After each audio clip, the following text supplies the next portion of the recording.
February, the month of love. And with Valentine's Day right around the corner, I figured what better use of my time could there be than raiding some Twisted Wonderland ships.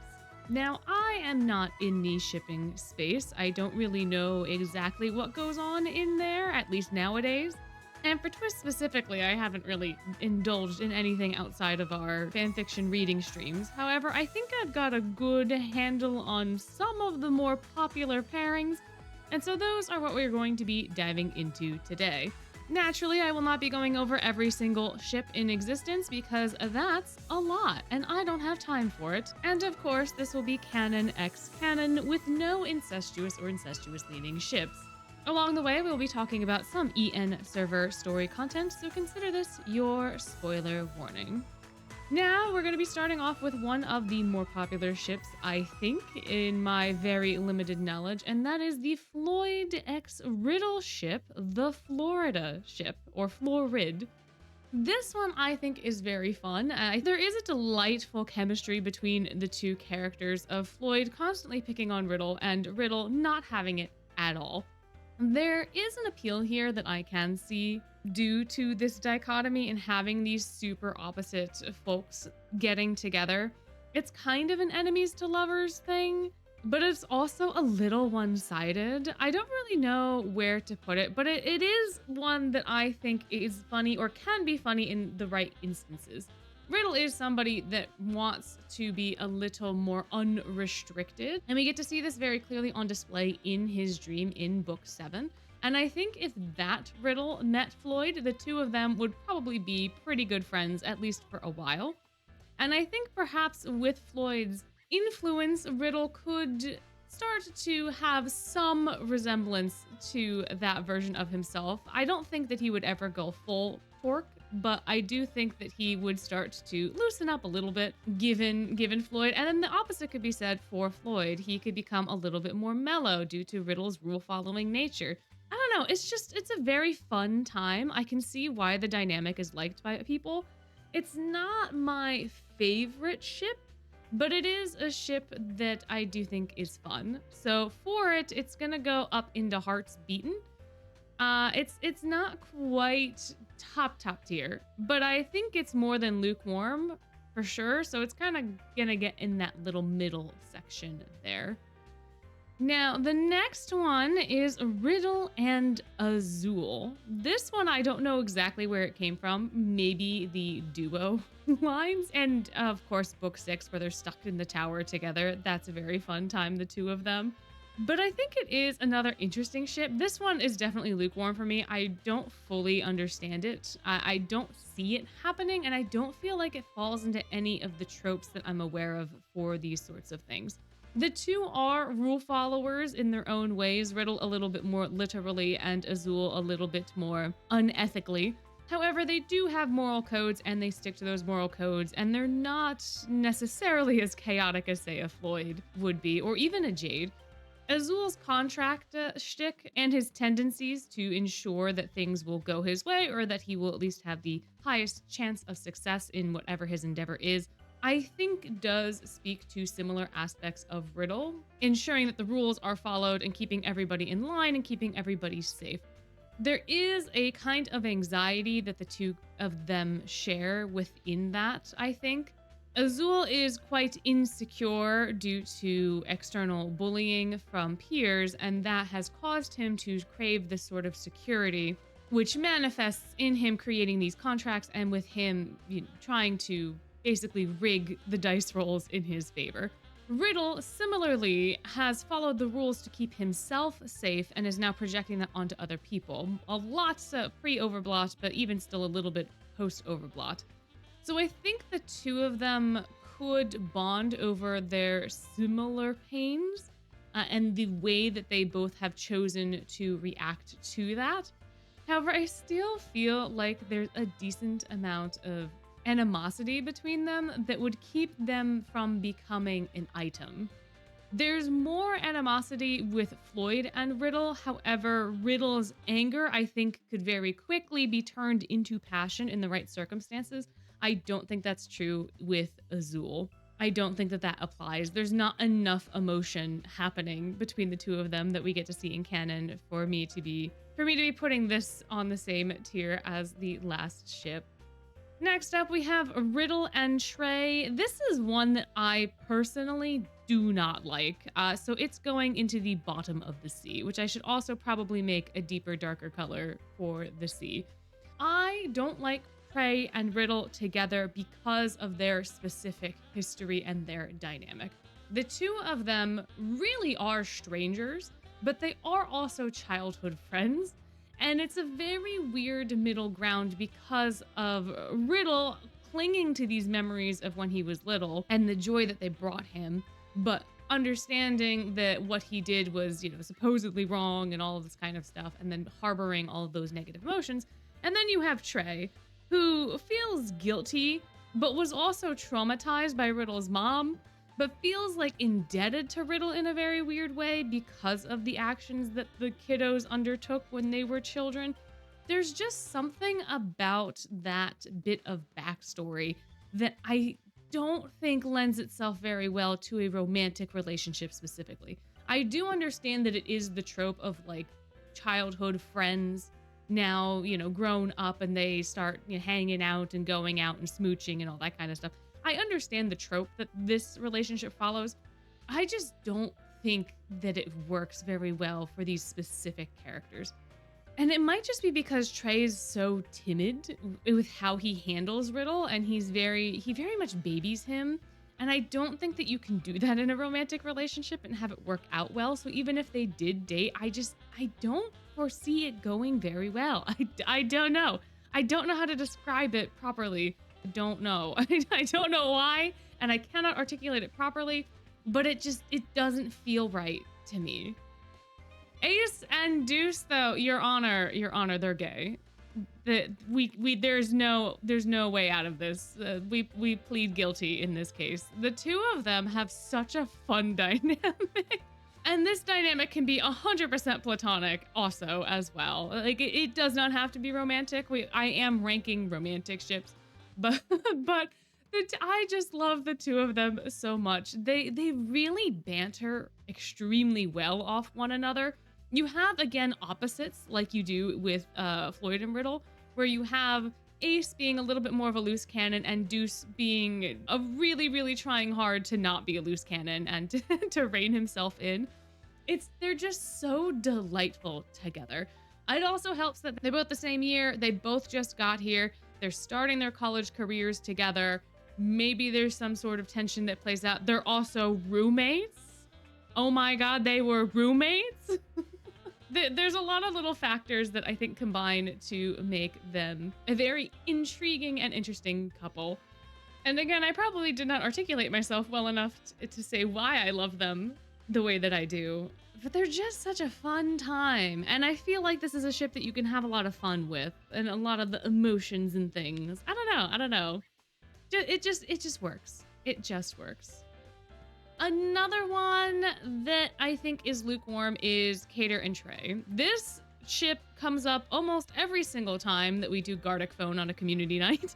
And I understand why it exists, but I don't feel any sort of way about it, right? Trey and Cater are both juniors, and presumably they have roomed together in the past. At least that's what it seems like to me. They may not have. That may just be a fabrication in my mind. But they are close enough where they have had enough time and they have been in enough situations for the two of them to have some sort of chemistry together, even though Cater is way more guarded.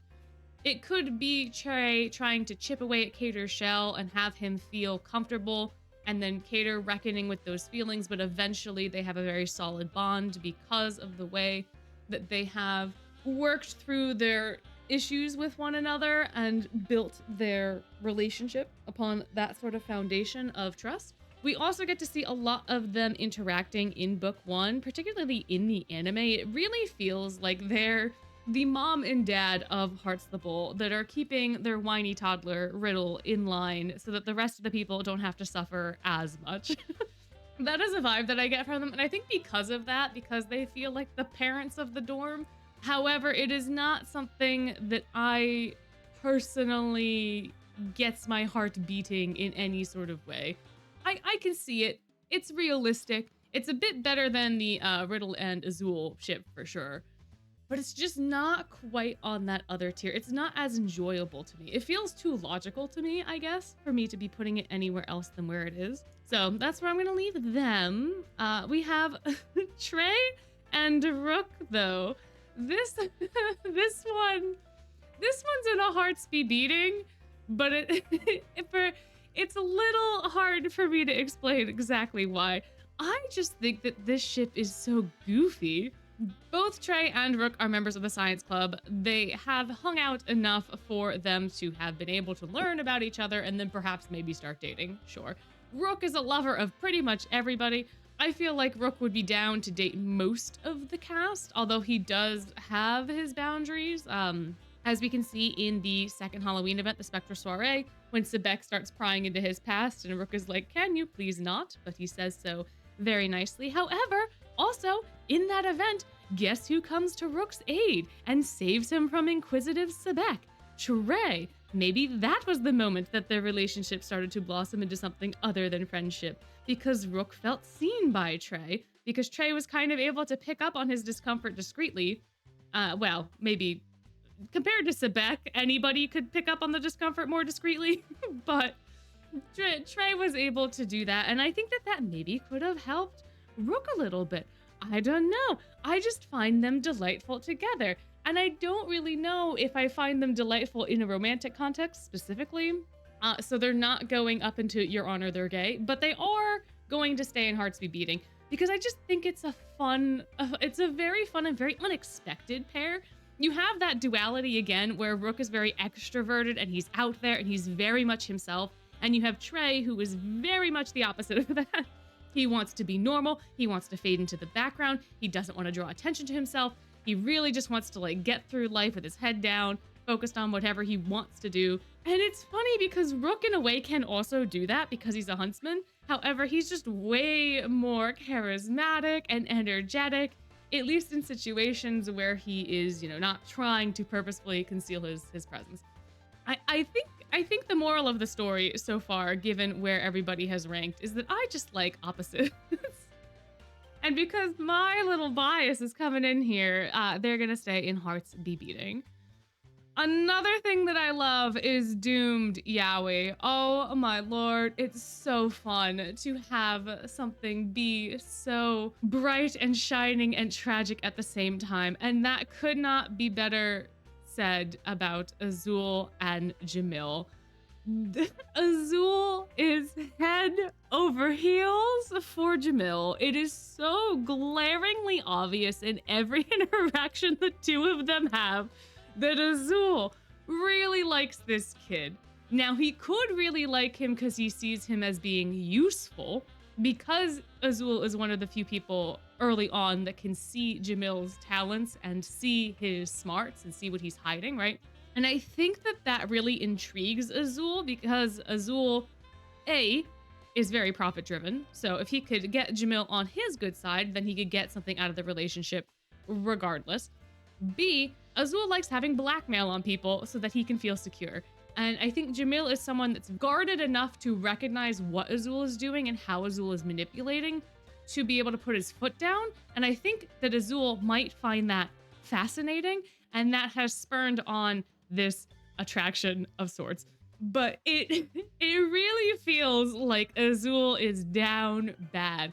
Jamil could not care less about Azul's existence, does not want anything to do with Azul, wants him to stay 30 feet away at all times, and it is so delicious to me, the dichotomy between them of Azul's one-sided love affair, where Jamil wants absolutely nothing to do with it, and Azul just keeps trying and keeps failing. It is so entertaining. I love it. I love it so much. However, because Jamil is not a consenting party in the relationship, it cannot go into top tier because it cannot be mutual. I mean, it could be in an alternate universe, or if you write fan fiction, obviously you can do your own thing. But I feel like canonically, Jamil is an unconsenting party. So therefore, it is in doomed yaoi. And that is where it is going to stay. An interesting one that has come up a bit in the fanfiction reading nights that I have not really heard about until that happened was Ruggie and Kalim, which makes a lot of sense now that I've thought about it for a moment, but it's not something that I really considered before. However, I think this is another one for hearts be beaten. I think that it's very fun because Kalim is overly generous and also has all of the resources that Ruggie has been striving to obtain within his own life and his own hard work. And Ruggie's very opportunistic. However, there is still like a limit to what he's willing to do. And I think that this could be a very interesting relationship where Ruggie keeps trying to push boundaries and Kalim's like, yeah, whatever, you can have $5,000. And like Ruggie over time, I think maybe starts to develop feelings because of that generosity and because it is so genuine. Like it's not just generous, it's genuine. Like Kalim is doing this and it is fully from his heart. And then maybe Ruggie starts to like him based off of that. And maybe Kalim likes Ruggie. Maybe the reason that he's willing to give him so much stuff is not just because of his generosity, but because of his feelings. I think that that's really cute. I think that that could work somewhat well. I also feel like the two of them are rather well suited to one another because while they're both optimistic, Ruggie's way more realistic about it than Kalim. And that could do well for their future together, where Kalim is much more inviting of people to his house, to a business meeting, to whatever. And then Ruggie can kind of guess their underlying motivations and key in Kalim, and they could become a power couple in that sense. I don't know, man. But they really bring about a vibe to me for some reason of the one song from Epic, Open Arms. I feel like Ruggie would be Odysseus and then Kalim would be Polites.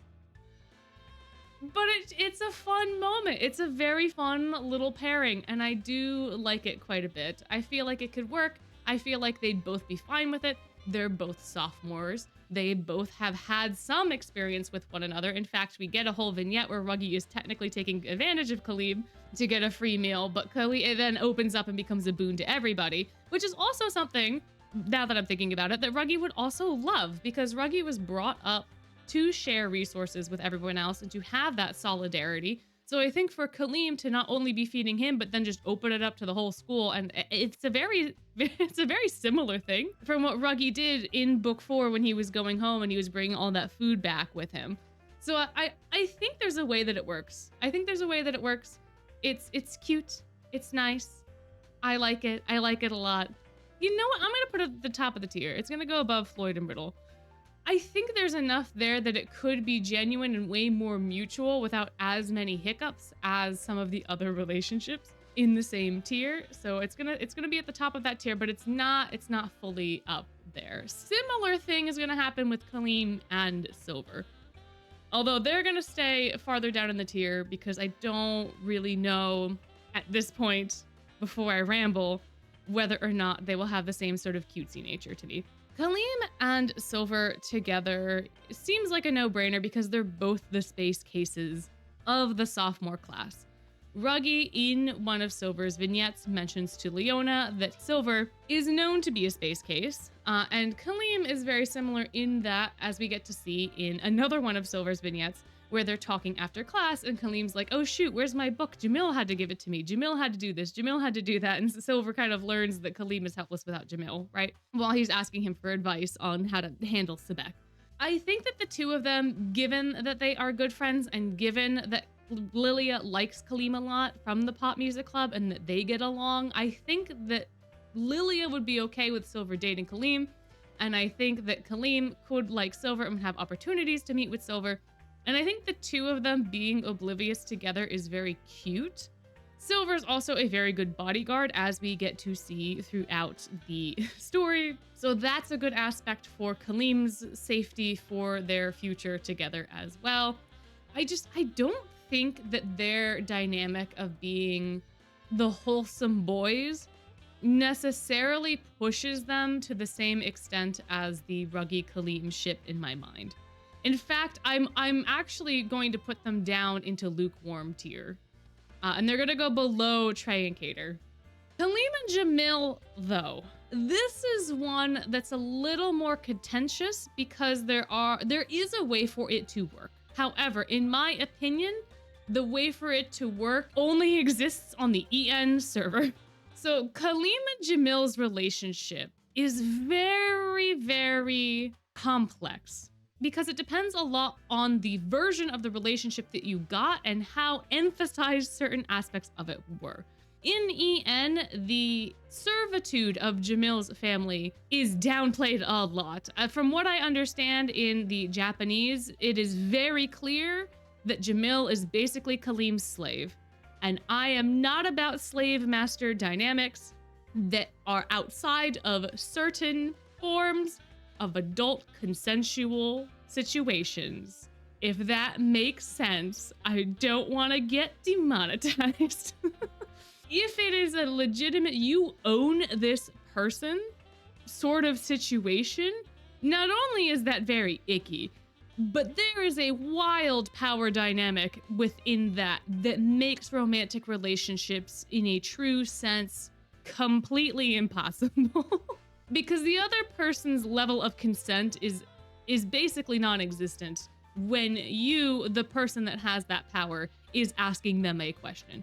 In the English server, this is not as clearly defined. It is more so that Jamil's family just works for the Aseems, and because the Aseems are so prominent in their area, right? They are so involved in the politics and all that sort of stuff. They're looked up to in a way that Jamil can't really be honest with Kalim because everyone else around them is like, no, you can't criticize, you can't do this, you can't do that, right? Kalim, I don't think, would mind, based on the very little that we get to see of him in Jamil's flashback. I think very notably, we don't get to see Kalim's responses to any of the situations that he and Jamil are in, right? When Jamil's parents are like, oh, please forgive him. Like, we don't get to see what Kalim said. We don't get to know if Kalim was like, no, it's fine. And even if he said that, the parents likely, if this was Kalim's response, the parents would likely be like, oh, see how generous he is? You really need to respect him, right? They would try to play it off in Kalim's favor. And that whole situation's not great, but there is a level of communication that could happen between Kalim and Jamil, where as they are working through their very complex relationship, especially now and post book 7, where something could happen. But the only time that this sort of relationship could actually flourish, I think, is way post book 7 and only within the English context of their relationship. I do not foresee, even if Kalim let Jamil free, right, in the JP context, I still don't think that there is a way for them to become romantic partners unless it's like 20 years down the line. I do see the appeal because they were childhood friends and because there's miscommunication and because of, like, there are aspects that I understand. And again, within the English context of their relationship, I understand completely why they would be shipped. They are not a pairing for me. A ship that is not like that at all is Epel and Jack. Your Honor, they're gay. Your Honor, I can't defend them either. All of the freshmen, except Sebek, are now up in that tier. But Epel and Jack is a very, very fun ship to me. I really don't know how they interact because I don't collect Jack or Epel cards. So the only time that I know of them interacting is within the main story. But I do think that their characters in isolation could make for a very good romantic plot. And I do understand the appeal of them because you have the guy that is a jock and is very clearly a jock, both like physically and the way that Jack expresses himself. And then you have Epel. For all intents and purposes, when you look at Epel, you would not think that he's very strong or that he could fight or any of that sort of stuff, but he can, and he does. And I think that shared interest, so to speak, of the two of them is very interesting. I think the struggle that Epel is going through with accepting himself is also something that perhaps he could find solace in by speaking with Jack, because Jack has a very good mentality in terms of his moral code, even if it is sometimes overbearing. Because to Jack, what really matters is your effort. And in his dream in book 7, when Azul is pitching that they want to play a spell drive game with Jack and the Savannah Claw guys, the thing that appeals to Leona, and because Leona is being projected on by Jack's own consciousness, is the fact that Azul is looking to improve and to try to become better. Epel is doing this constantly, even if it is not necessarily to his benefit, because he is still trying to find a way forward to get himself those big muscles. And post book 5, it also seems like Epel is now trying to better himself so that he can leverage the talents that he's discovered. And so I can see the two of them bonding in that way. Also, they're freshmen. Also, Epel wants to know how to grow muscles, and he could go to Jack for that. And then the two of them could hang out. And there's just a lot of opportunity for the two of them to get together. I again don't know very much about the two of them separately, but I think based off what I know, it's a nice time. It's a great time. And now, Ruggie in Silver is another one that I included specifically because it has come up in the fanfiction nights. However, this is another one that I'm kind of lukewarm on, unfortunately, for Silver. I don't think that there's enough fun to be had within their dynamic. Silver is just very wholesome and wholehearted and all of the things I said before. And Ruggie is all of the things I said before too. But I don't see their two characters meshing very well together. They're not doomed and they're not bottom of the sea, but they like exist as a pairing. I don't know. I can see Ruggie maybe finding or like asking Silver how he can hang out with Malleus all the time, and somehow that leads to something between the two of them. I don't know. Because Ruggie is afraid of Malleus, so that is a thing to consider with him being shipped with any of Diasomnia. It'd be crazy. I mean, obviously there's people out there that ship Ruggie and Malleus, but like it's now that one appeals to me, because Ruggie and Malleus, now you have some sort of dichotomy going on. Now there's tension, right? Because for all intents and purposes, Ruggie is terrified. Same as pretty much anybody is on the cast with Malleus specifically. Poor Mal is almost always being scared from everybody. But Ruggie specifically needs someone to help him talk to Malleus. And I wonder if there's a world where, because of that, Malleus is like intrigued more so by Ruggie. And maybe it's because Ruggie's closer to Leona and maybe Mal has some beef with Leona. I don't know. But that would also create even more tension, because if Ruggie is close to Leona and Leona hates Malleus, oh, now there's some juicy stuff happening. Oh, now there's all sorts of complicated relationships that we gotta work out for this to become a successful romantic relationship. Oh, this is delightful. Oh, I like this a lot. You know what? Your Honor, they're gay. They're getting put up there.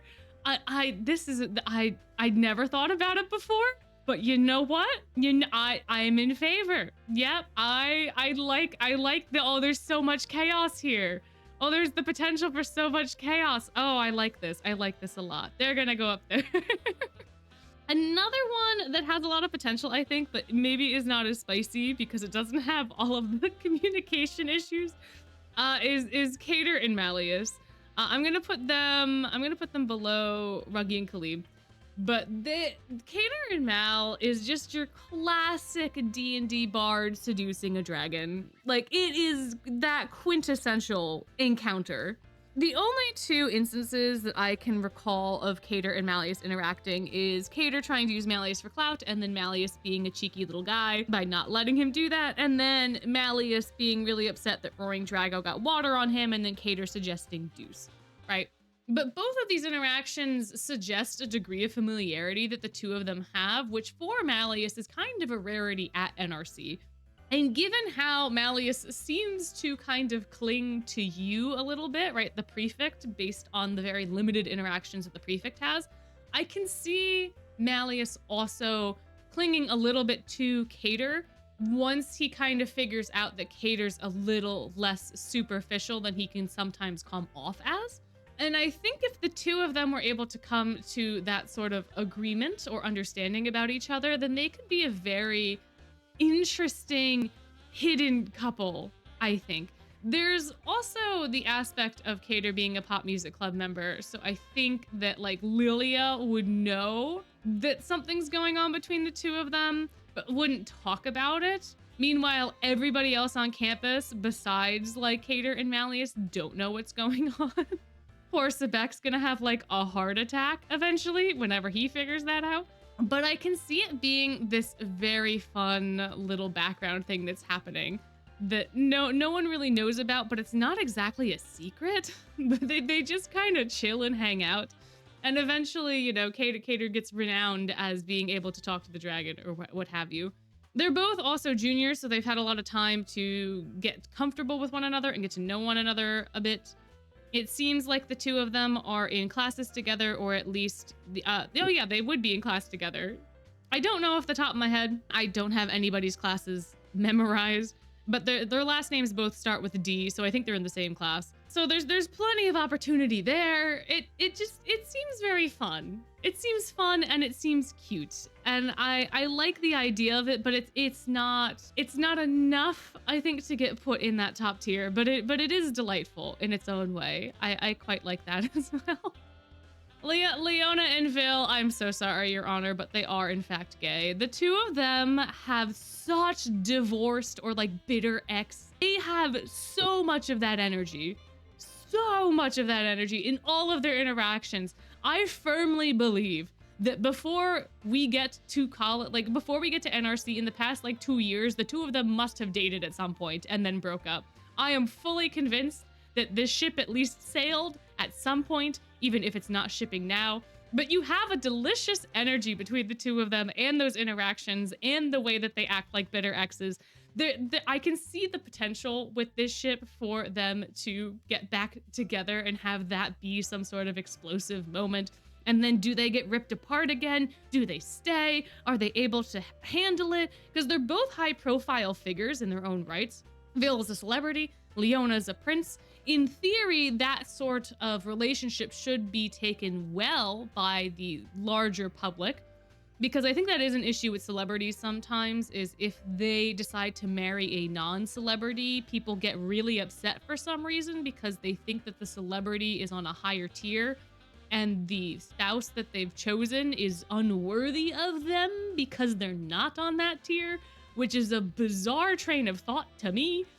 But Vil, being someone that is very conscious of his image and someone that probably wouldn't want a lot of bad rumors, even if he would accept his partner no matter what, right? Like, I don't think Vil is shallow to the point where he would not marry Leona or anyone else because they aren't a celebrity specifically. That is not Vil's character. But I do think that it could be a weight on the relationship given how we see Vil currently dealing with a lot of that pressure from the public eye. Granted, they would not be getting married right out of high school. How, you know, so there would be time for that to be sorted. But I can still see it being rough. There's just, there's so many juicy little lines you can go with this particular ship. I like it. I like it a lot. I like it a lot. Another one that I like, but not quite as much, is the Leona and Malleus ship. Again, Leona and Malleus have a very bitter energy, but it's not bitter exes. It doesn't feel like they've ever been in love or that they've ever had any sort of inkling towards one another, but they do banter a lot, and the banter is very fun. So I understand where the ship is coming from. I get the enemies to lovers thing, but I also feel like Leona is projecting onto Malleus way too much. And Malleus is also a little too immature, despite his age, for their relationship, if that makes any sense. Like, whenever Leona is looking at Malleus, to me, based off of what I know about Leona, it seems like he is just viewing Malleus as Felina, And because Malleus is a firstborn prince, and because everyone supposedly adores him, and because his birthday is a national holiday, because of all those compounding factors and how similar they are to Leona's lived experience and to his specific wounds, it really feels like he projects onto Malleus a lot, even though at times Leona does have good points about how Malleus acts. Because of this, I don't really know how the relationship itself would form in that romantic context, because if Malleus were to approach Leona, Leona would say hell no, and I think Leona has too much pride to approach Malleus for anything like that to happen. But I do think that there is potential within them, perhaps at some point, and perhaps there is even a world where Malleus can help Leona learn his own worth through their relationship, or something along those lines. Or perhaps Leona can prove his worth by getting with the Prince of the Briar Valley. And so, like, his brother can't do that. His brother can't negotiate peace on a marriage. And that's a very royal thing that happens in the past, where two opposing nations will marry their children off with one another as a form of an alliance. Only Leona can pull that off now. So there are aspects to it that I find interesting. There are things that I can see happening. It's just not as fun as some of the other ones. Leona and Rook is also unfortunately going in doomed yaoi. This is another instance where it is very, very clear that Rook has some sort of interest in Leona, whether it be romantic or not, and Leona wants Rook to get the away from him. It is just so delightful when it happens. It's a lovely running gag. I enjoy it quite a bit, but it unfortunately, again, because one of the parties is so clearly not consenting to the attention, it has to go into the doomed yaoi tier. Unfortunately. Azul and Jade is one that I personally really like. I can see this happening because it's a boss and an employee, but they also have enough history and have enough of a pre-established dynamic where the boss and employee does not matter at all. In fact, the only reason that Jade is even an employee is because he thinks Azul is interesting. If Jade thought Azul wasn't interesting at all, he would just fuck off, and Azul would be left alone. There's no power dynamic between them, despite the titles. And I think in like Japanese, they never call Azul their boss. They're always just like, yeah, whatever, sir. And I think in the English, he gets called sir a lot, which then implies that there's some sort of standing between them. But that's not the case. That's very clearly not the case. Jade and Floyd are not beholden to Azul by any means, and the reverse is also true. So I like the angle of Azul and Jade more so than Azul and Floyd, because I think Floyd's just a little too chaotic in a way that's not as easily applicable as him and Riddle, because they have very, very strong opposing sides. Azul, I think, does go with the flow a little bit and does entertain Floyd. It's not as interesting to me as Azul and Jade, because Jade just feels like he's like, yeah, how do I explain this? It feels like Jade is resource guarding Azul. Both of the twins seem to be doing that because they just chose him. Azul did not pick this fate. The twins decided they liked Azul, and now they're here. Now they're here. Azul cannot get rid of them, and he's using it to the best of his abilities in a symbiotic relationship. But I do think that Jade, being this calm, quiet, imposing force behind the scenes, would do his best to keep Azul relatively safe.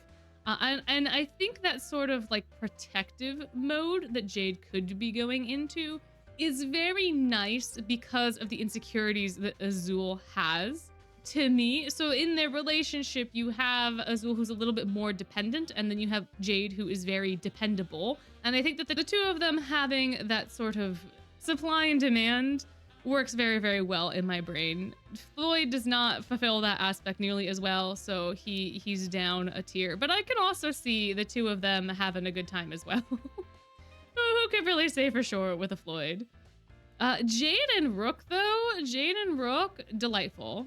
Absolutely delightful. I like the two of them. I think they understand each other very well. I don't know where to put them though. I don't know if they're. I think I'll keep them down here, which, well, it's fine. The two of them just get it. Rook is stalking Jade, and Jade is like, doesn't even care in his PE uniform vignette. He's just like, oh, it's you. Oh, okay. And then they have a delightful conversation about stalking. And Riddle's like, what the hell? Like, they just get each other. They get, and I feel like they are just so comfortable with one another's freak, even though they barely interact. It's like a relationship that's been there. Like, they've been married for 30 years. That's the kind of relationship that this ship feels like to me. They've been married for 30 years. They get each other. They know each other's little quirks. They work around them, and they get on with life, and they have a wonderful time. That is what this ship is to me. It just feels so organic and correct. I don't know, but it's not interesting. So it's gonna stay towards the bottom of Your Honor, they're gay. Although Azul and Idia, the two of them are gonna go right below Ace and Deuce. Azul, Idia, to me, it's again, they've been married for 30 years. This is another ship where it feels like they just get it, right? They're both members of the board game club. They both struggle with athleticism. They both are quippy. They both have certain insecurities. And like, it just works. It just works. The two of them together make so much sense. And it could be great because Azul can manage all sorts of startups for Idia. Idia could do all the things that he normally does and doesn't have to deal with people. Azul can be his frontman. Azul can basically sell everything for Idia. This is like the same exact thing that happens with artists all the time. Like, Jackson Pollock would not have gotten anywhere without his wife because his wife did all the marketing. Azul is the wife doing all the marketing, and Idia is the tortured artist. That is the relationship that they have. That is exactly what is going on here. And they're delightful. They're delightful. I think they both have a little too much pride within them that is gonna cause friction and arguments and all that sort of stuff. But they work. They work so well. In my mind, I gotta put them up towards the top of that tier. They're just chef's kiss. I love it. I love a good Azul and Idia moment. Idia and Vil, though, I'm gonna put them in lukewarm. This is another one of those like very drastic contrast type ships where you have Vil, who is super extroverted and out in the spotlight and all this sort of stuff, versus Idia, who is the complete opposite. However, they do have that one vignette, very interesting commentary on Vil's actual inner state of mind, where Vil is terrified and does share some of the same anxieties of Idia. He just goes about expressing himself very differently. And because of that, I think that they could connect on a personal level. I just don't know that it would be romantic specifically. That's the thing that I'm not entirely sure about.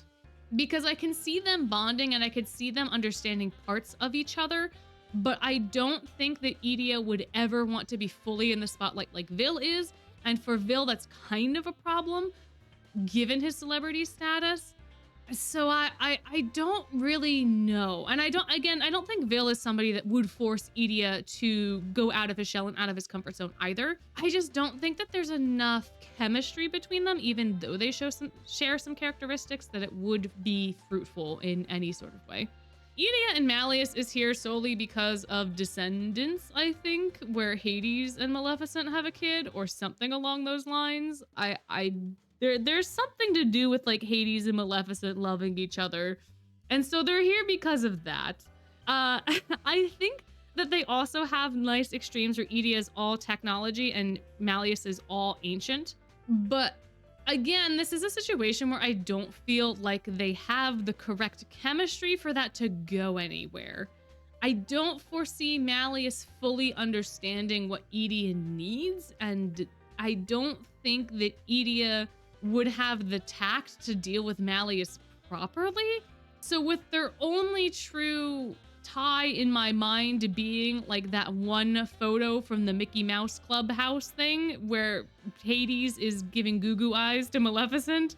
That's not enough for Idia, a completely separate character, to also be tied to Malleus, a completely separate character. But it's not like a bottom of the sea type thing for me, because I like it. There's nothing here, but it's not egregious in any way. Sebek and Silver are gonna be hearts are beaten. I don't think that they're quite as fun as some of the other ships, but I do like this aspect of them that is childhood friends becoming lovers, like high school sweetheart type of thing. I think that there's enough of an energy between them where that could happen. I can see how it would happen. It's not something that I personally enjoy too much with the two of them, because I feel like they very much are in that rival phase. They're not really in a lovers phase. But I don't think that anyone would be upset if they got together with either of their families.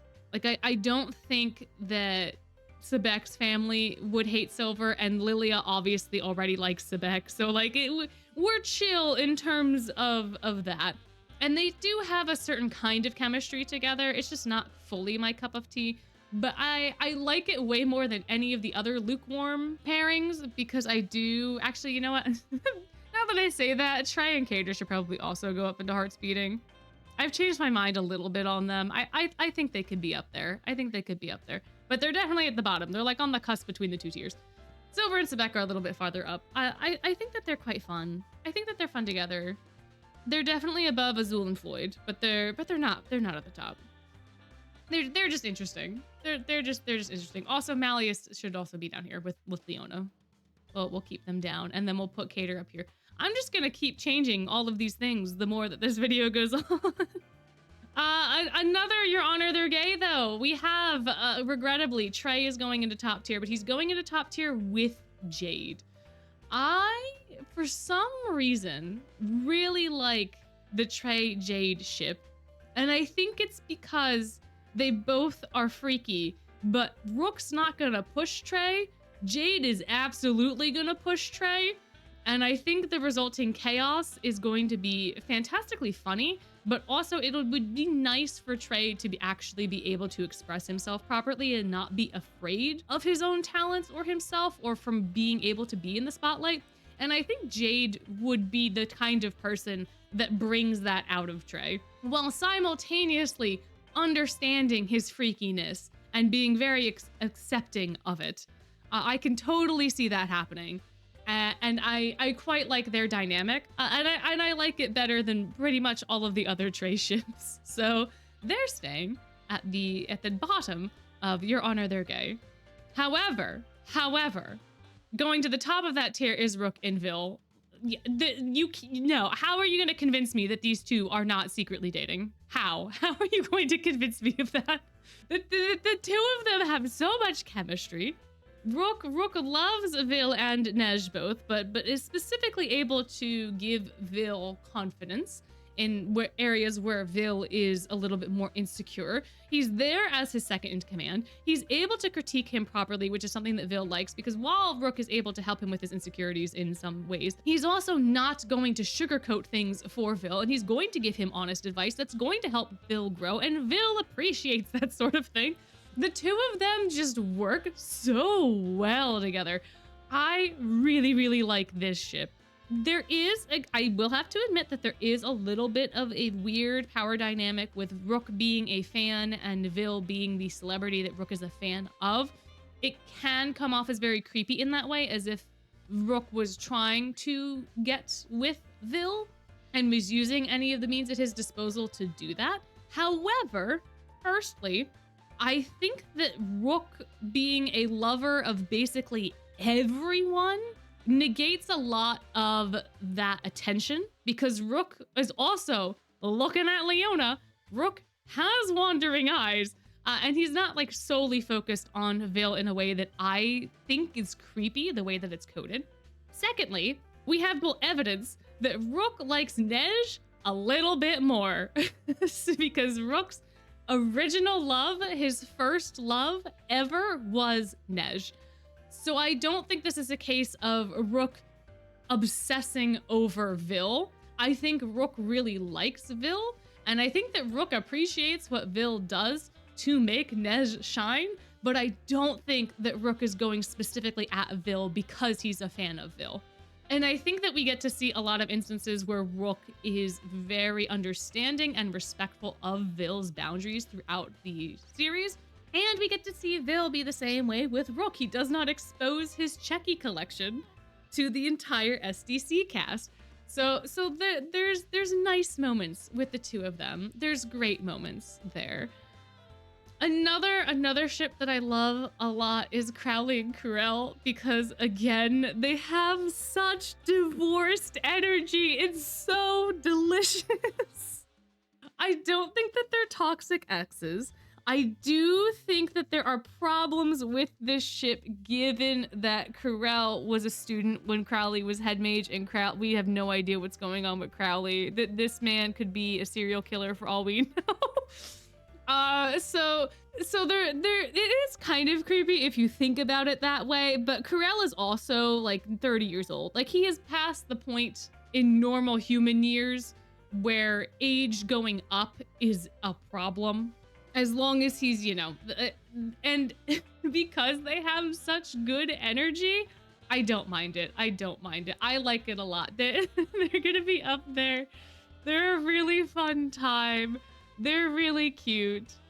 Unfortunately, we have another ship for the doomed yaoi of Lilia and Malenor, because unfortunately, Malenor is dead. And while this is a heterosexual relationship and therefore is not technically yaoi, I think it fits into this tier, given that it is quite dead in the water. I guess it's just kind of what happens in life, right? There's no like weirdness going on between them. They had a very cute almost love story, and then she died. And now Lilia takes care of her kid and is kind of like a father to him. So maybe it's not doomed specifically, but I do think it's fun. And I do think that it is unfortunate. I think it's pretty much the only canonical actual like relationship that we know from anyone on the like confirmed relationship. So so it exists. It's there. I thought it was really funny that it was included on this tier list, so I wanted to put it in the video, but it is unfortunately doomed. The last ship that I want to talk about today, I know we didn't get through everyone, but again, there's like 50,000 of them. It was never gonna happen. The last ship, though, is one that I have never thought about before, but it is now my OTP. And that ship is Lilia and Trey. I love this idea because it is so deliciously tragic.